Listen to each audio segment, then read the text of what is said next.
I don't know what I just read. Hello everybody and welcome back to Cuckoo for Books. Today I will be doing a review on The Merciless by Danielle Vega. Everyone's been talking about how creepy and twisted and just wrong it is, and I didn't really believe it because, like I said in my book haul, it's pink. How much trouble could a pink book cost? You shouldn't judge a book by its cover, because this was a very, very disturbing book.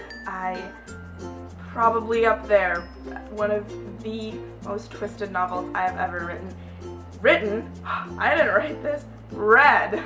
It's about a group of girls who decide to exorcise one of their classmates, and because they feel like she was possessed by the devil, and at the end you figure out, well, are they really doing it to be good Christians, or are they doing it because they want to torture her?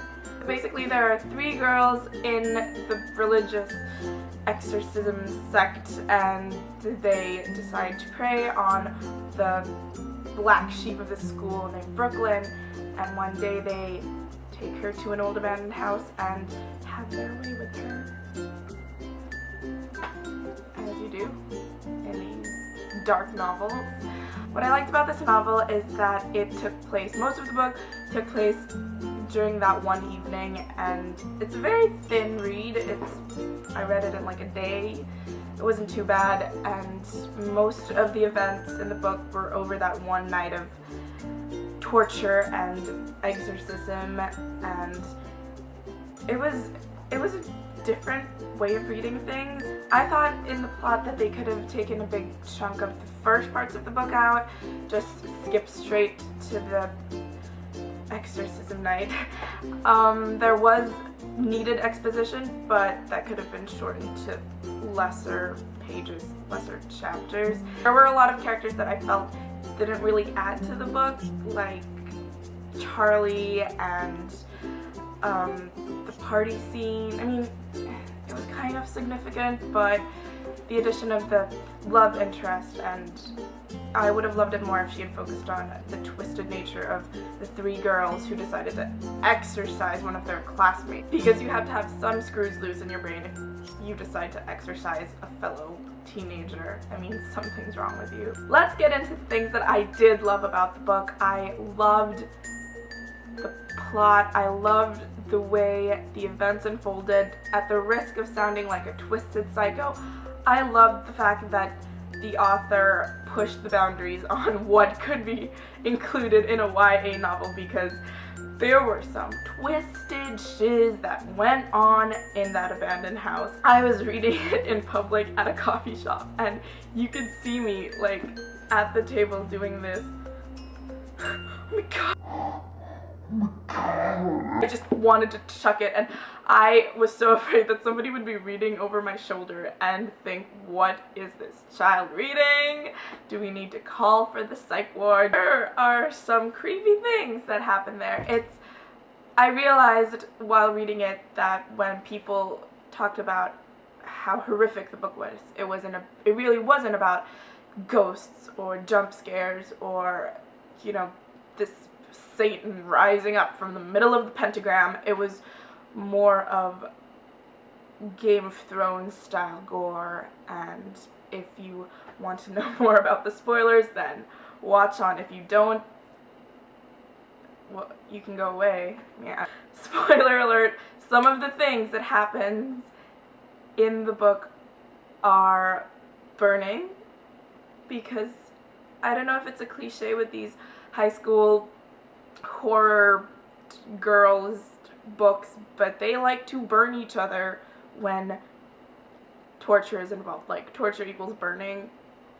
They burn each other. They burn the girl, Brooklyn.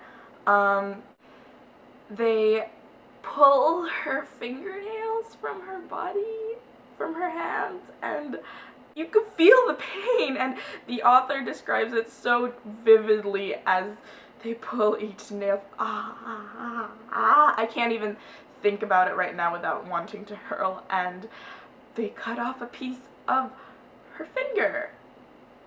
Towards the end of the book, where the spoilers really happen, they crucify her. Such fun, jolly book to read.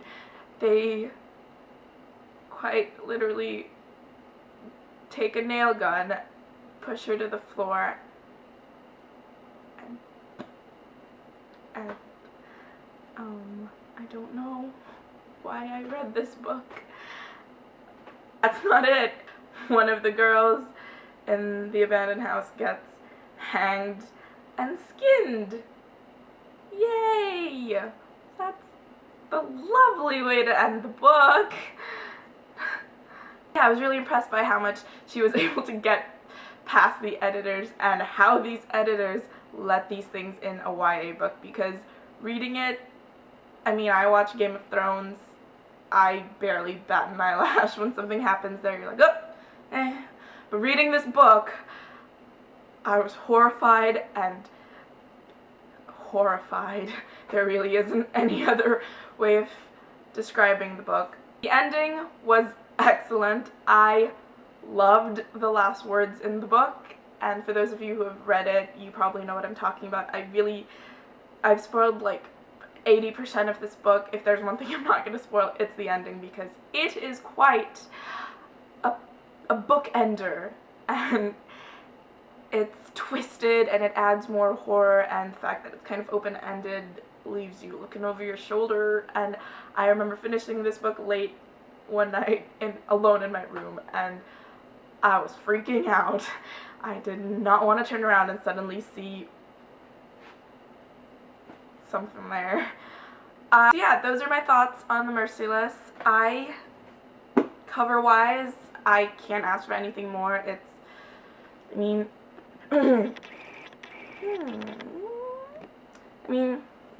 it's pink with a pentagram, and on the back it says, "Forgive us, Father, for we have sinned." And in the middle, it says, "For mature audiences only." Now I know why! Thanks, Danielle, Vega. And I love the fact that in her acknowledgments it says, "Finally, I have to thank my husband Ronald for reading every pass, even though he hates horror. Prepare yourself, babe. The next one's going to be even scarier." I like that. I like the fact that she's teasing us with a new book. We'll definitely be picking up her book. I gave it a 5 out of 5 on Goodreads. I liked it. Even though I said the first part could have been shorter and the scary parts could have been longer and scarier, but it was a good book all in all. I kept imagining it being made into a short film, or maybe a feature-length film. Filmmaker friends, it's a little shout out to you if you want to adapt this book, get the rights. So that is it for today. Please leave a comment below if you like this review, share your thoughts if you guys have read the books. If you guys have any other books you want me to review, I will be doing, maybe I'll be doing one tomorrow, if the spirit moves me, or a tag. So leave a comment below what you guys want me to do, and I will see you guys next time. Bye!